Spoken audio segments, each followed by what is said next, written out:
আসসালামু আলাইকুম সবাই বোনেরা, সবাই কেমন আছেন? আশা করি ভালো আছেন। আলহামদুলিল্লাহ আমিও ভালো আছি।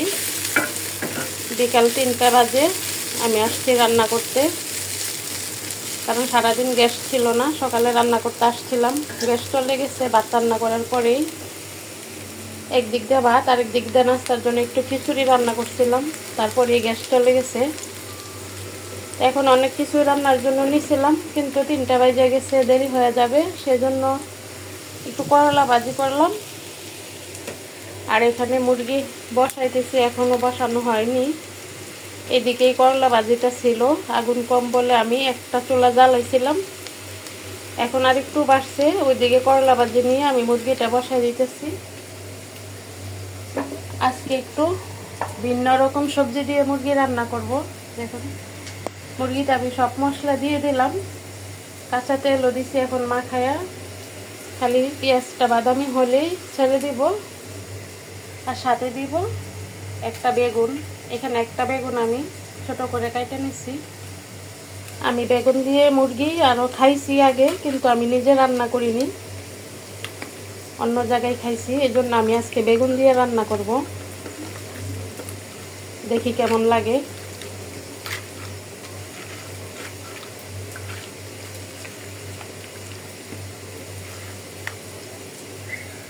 ভালো করে মাখিয়ে নিলাম।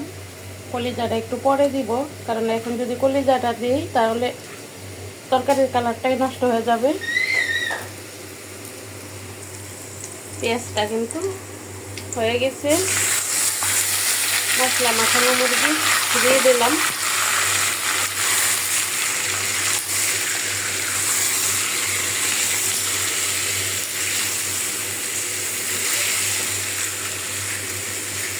ভাবছিলাম কলিজা দিব না, কলিজাটা বলে দিয়ে ফেলছি, এখন আমি উঠাইয়া ফেলি।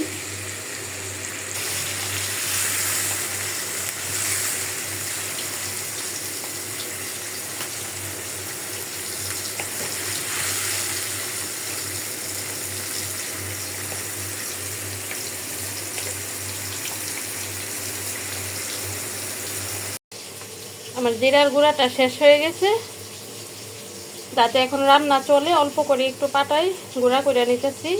বেশি বাজলে আমি ব্লেন্ডার করে নিতাম। তরকারি তো আগেই বসায় দিছি। একটু জিরার গুঁড়া দিয়ে দিলাম। আর মুরগিটা কিন্তু কষানি হয়ে গেছে। এখন আমি কেটে রাখা বেগুন দিয়ে দিব।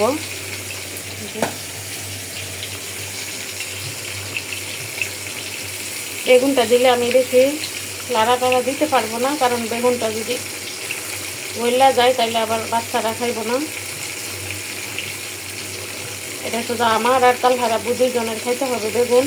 ওরা আগেই বলে গেছে 2 ছেলেই বেগুন খাবে না।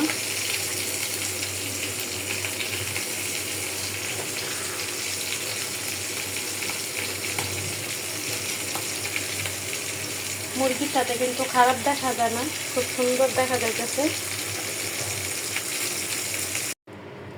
মুরগি তরকারিটা কিন্তু হয়ে গেছে। দেখুন বেগুনগুলা কত সুন্দর লাগতেছে। আমি এখন নামাই ফেলবো।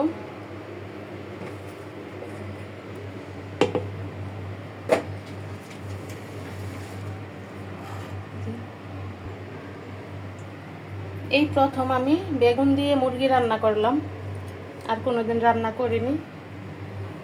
সবাই বলবেন কেমন হয়েছে। আমার কাছে কিন্তু অনেক লোভনীয় লাগতেছে। ভিডিওটা আর বড় করব না। সবাই ভালো থাকবেন। আসসালামু আলাইকুম।